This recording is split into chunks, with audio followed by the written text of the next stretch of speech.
Hello everyone, welcome back to your favourite channel Shiksha Saar. I hope आप सभी लोग ठीक होंगे। हम पढ़ रहे थे क्लास 10 केमिस्ट्री से chapter number 2 which is acid base and salt, जिसमें हमने एसिड क्या होता है, एसिड की बेसिक टर्मिनोलॉजी को समझ लिया था, एसिड की सभी प्रॉपर्टी को समझ लिया था, बेस की टर्मिनोलॉजी को समझ लिया था और बेस की जितनी भी प्रॉपर्टीज़ थी हमने उसको समझ लिया।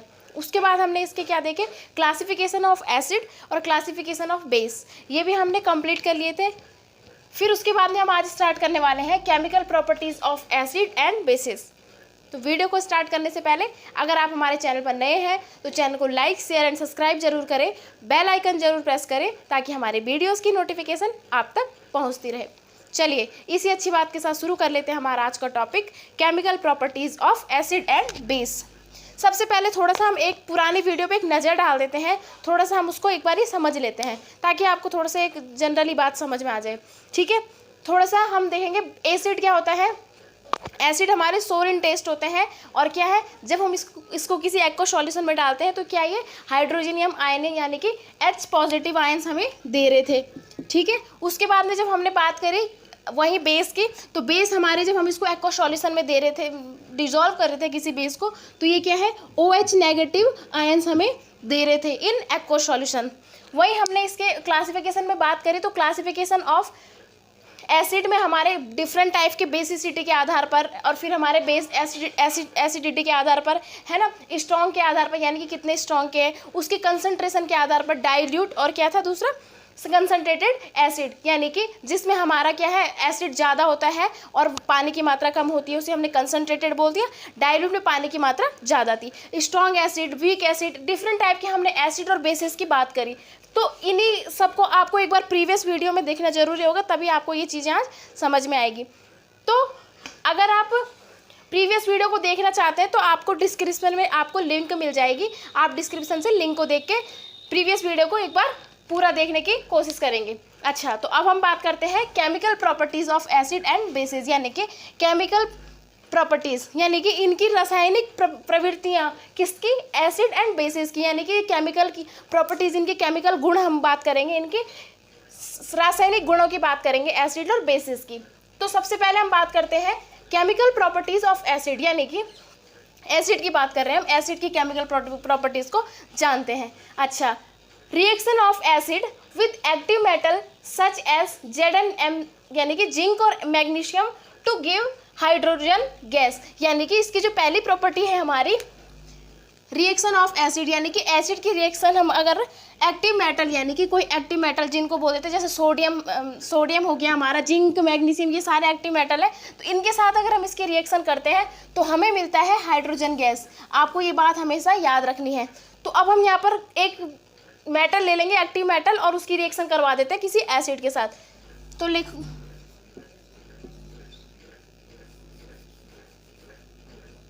जिंक प्लस H2SO4, यानी कि मैंने यहाँ पर लिया है सल्फ्यूरिक एसिड। तो जब सल्फ्यूरिक एसिड की रिएक्शन हमने जिंक के साथ करवाई तो हमारे पास मिलता है हमें ZnSO4, यानी कि जो ये Zn यहाँ पर आ जाएगा SO4 और एक बचेगा हमारे पास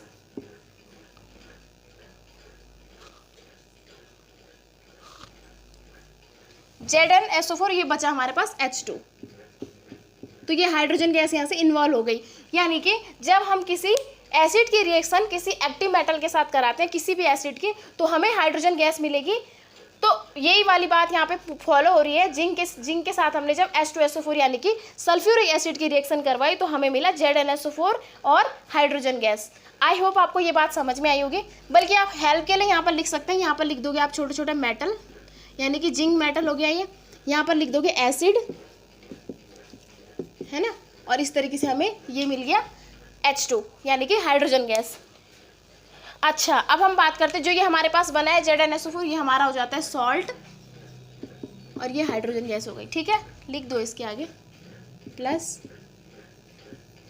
हाइड्रोजन गैस।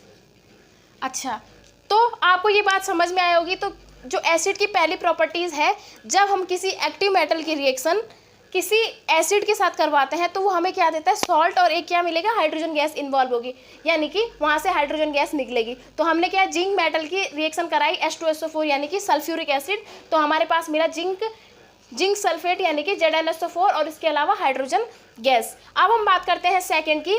तो सेकंड क्या है हमारा, सेकंड कह रहा है acid react with metal carbonate and metal hydrogen carbonate to form carbon dioxide gas, which means कि जब हम किसी एसिड की रिएक्शन मेटल कार्बोनेट के साथ कराते हैं तो वहाँ पर हमें क्या देखने को मिलेगा, कार्बन डाइऑक्साइड वहाँ से निकलेगी। इसी के अलावा एक और है, मेटल हाइड्रोजन कार्बोनेट के साथ भी कराएंगे हम तो भी हमें हाइड्रोजन गैस देखने को मिलेगी। अच्छा, अब आपको पता है कि मेटल है, सोडियम मेटल है, तो हम ऐसा करते हैं, सोडियम कार्बोनेट को ले लेते हैं।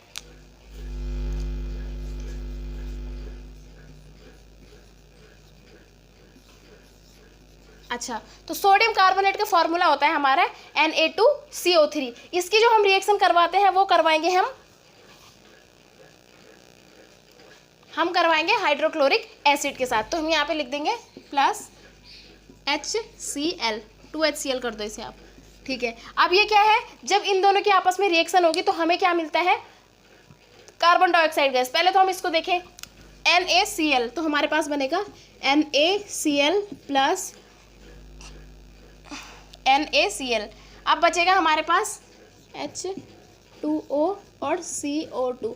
अब आप देखोगे कि ये बैलेंस है, सोडियम का यहाँ पर एक है लेकिन यहाँ पर सोडियम ये है, तो हम यहाँ पर लगा देंगे 2 NaCl प्लस H2O। हाइड्रोजन के 2 है, हाइड्रोजन के 2 हैं, क्लोरीन के 2 है, क्लोरीन के 2 हो गए, और H2O हाइड्रोजन के 2 आ गए, ऑक्सीजन के 2 है और 3 है, 2 + 1 3 और 3 हो गए। आई होप ये बैलेंस रिएक्शन बैलेंस है, आप दोबारा से भी चेक कर लेंगे। तो यानी कि जब हमने किसी मेटल कार्बोनेट की रिएक्शन हमने एसिड के साथ करवाई तो हमें ये मिला सोडियम क्लोराइड यानी कि सॉल्ट, और इसके अलावा H2O वाटर, और ये CO2 यानी कि कार्बन डाइऑक्साइड। तो आप यहाँ पर लिख दियो, यहाँ पर आप लिख देंगे मेटल कार्बोनेट प्लस एसिड, यहाँ पर लिखोगे salt plus water plus carbon dioxide. तो आप रिएक्शन से समझ पा रहे हैं कि किस तरीके से ये रिएक्शंस होगी और इसकी प्रॉपर्टीज़ क्या हो सकती है। तो आपके पास ये क्वेश्चन आ सकता है कि अगर हम मेटल कार्बोनेट की रिएक्शंस किसी हाइड्रोक्लोरिक एसिड के साथ कराएं तो हमें क्या मिलेगा और क्या फॉर्म होता है। तो आपको पता होनी चाहिए पूरी रिएक्शन, और इसके बाद रिएक्शन होने के बाद हमें सॉल्ट मिल रहा है, वाटर मिल रहा है, कार्बन डाइऑक्साइड मिल रही है। आई होप आपको ये बात समझ में आई होगी, दोनों रिएक्शंस और दोनों जो आपकी प्रॉपर्टीज़ थी इसकी आपको समझ में आई होगी। तो अब आप इसका स्क्रीनशॉट लेंगे, फिर इसके बाद हम आगे की तरफ चलते हैं।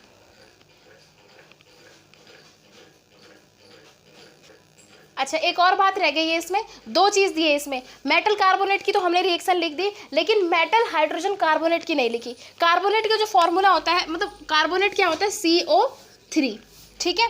वहीं हम मेटल बात करें तो मेटल हमारे हो जाते हैं, बहुत सारे मेटल हैं, आप यहाँ पर सोडियम को रखेंगे मेटल में, ठीक है। उसके बाद हाइड्रोजन कार्बोनेट, हाइड्रोजन का मतलब H, तो आप इसके आधार पर एक क्या बना लेंगे, मेटल हाइड्रोजन कार्बोनेट फॉर्म कर लेंगे। तो मेटल हाइड्रोजन कार्बोनेट ले लेंगे हम यहाँ पे NaHCO3, तो ये क्या है, सोडियम हाइड्रोजन कार्बोनेट, ये बन जाता है हमारा। अब इसकी रिएक्शन कराते हैं हम किसी एसिड के साथ, तो आप एसिड के साथ कराओ, HCl ले लो यहाँ पर, हाइड्रोक्लोरिक एसिड।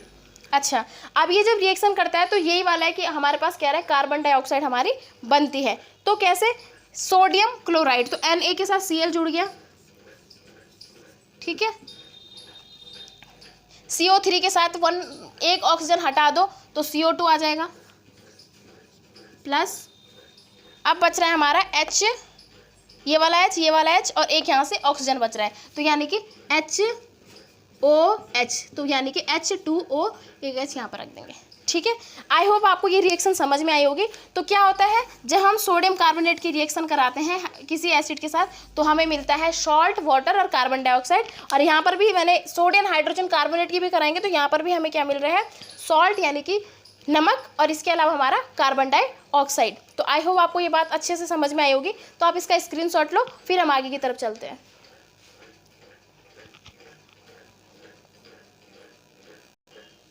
आई होप आपने वो इससे पहले वाले टॉपिक सारे नोट कर दिए होंगे, इंपॉर्टेंट पॉइंट्स।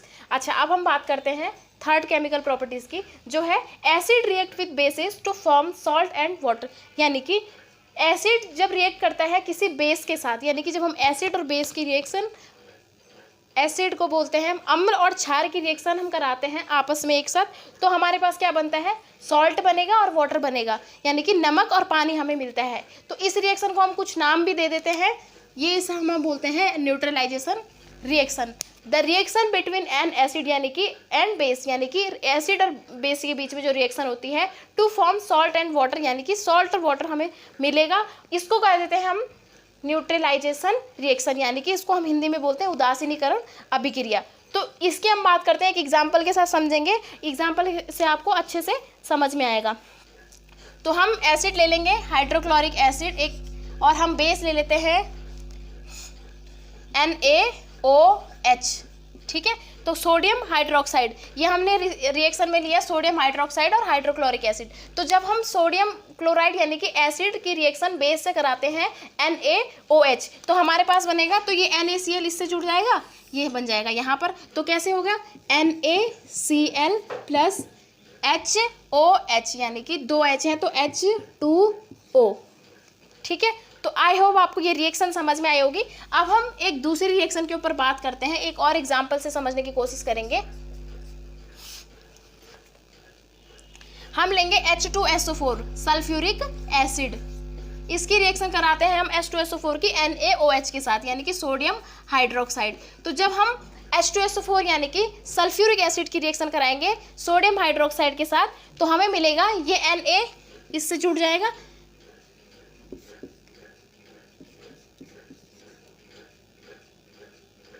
Na2SO4 यही बनेगा, हाँ ठीक है। तो ये Na2SO4, हाँ तो ये 2 ले लेंगे यहाँ से, है ना, Na2SO4, क्योंकि हाँ एक और बात है जो हमारी, चलो एक मिनट समझाते हैं, H2O इस तरीके से ये मिलेगा। अब ये बना कैसे Na2SO4, Na की जो वैलेंसी होती है -1 और हमारी SO4 की होती है +2, ठीक है। क्रिस क्रॉस हो जाएगा इनमें, क्रिस क्रॉस से क्या है, हाँ तो ये Na2 हो जाएगा और SO4 हो जाएगा। इस तरीके से Na2SO4 हमारा सोडियम सल्फेट हमारा बना है। चलिए आगे की तरफ चले।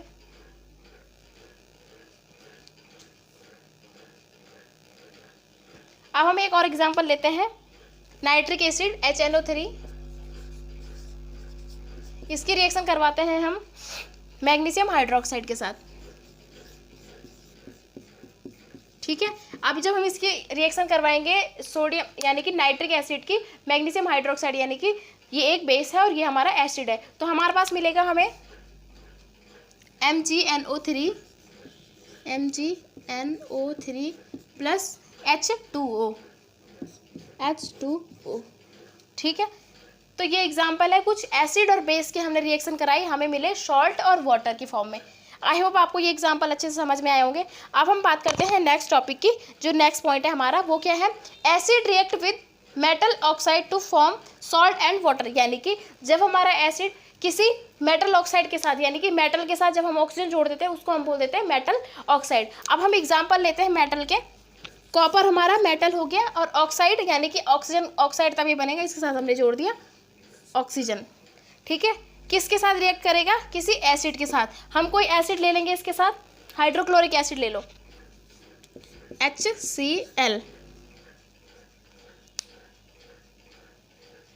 HCl, ठीक है। अब क्या होगा इसमें, अब इनमें रिएक्शन होगी तो हमारे पास क्या मिलेगा, हमें सॉल्ट मिलेगा, तो Na हमें मिलेगा यहाँ पर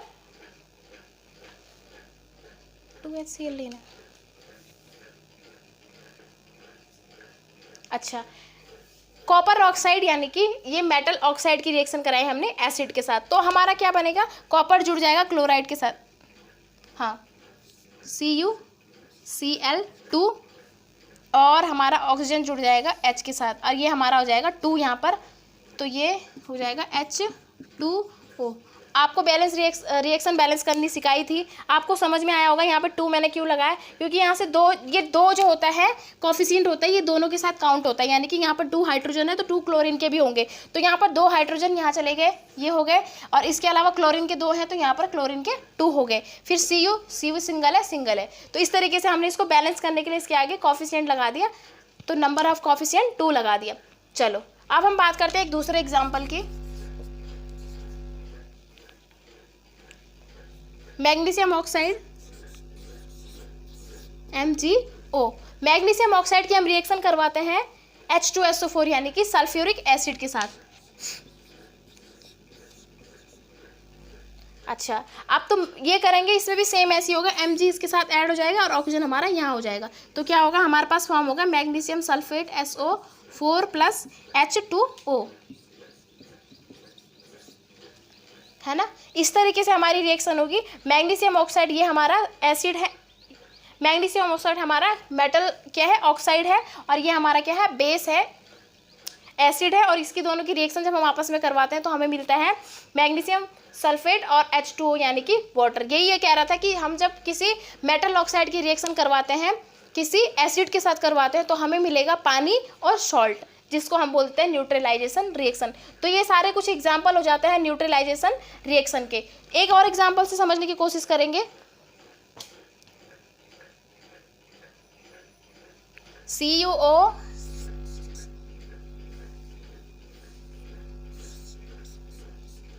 HNO3 यानी कि कॉपर ऑक्साइड और नाइट्रिक एसिड। तो ये क्या बनाएगा, CuNO3 प्लस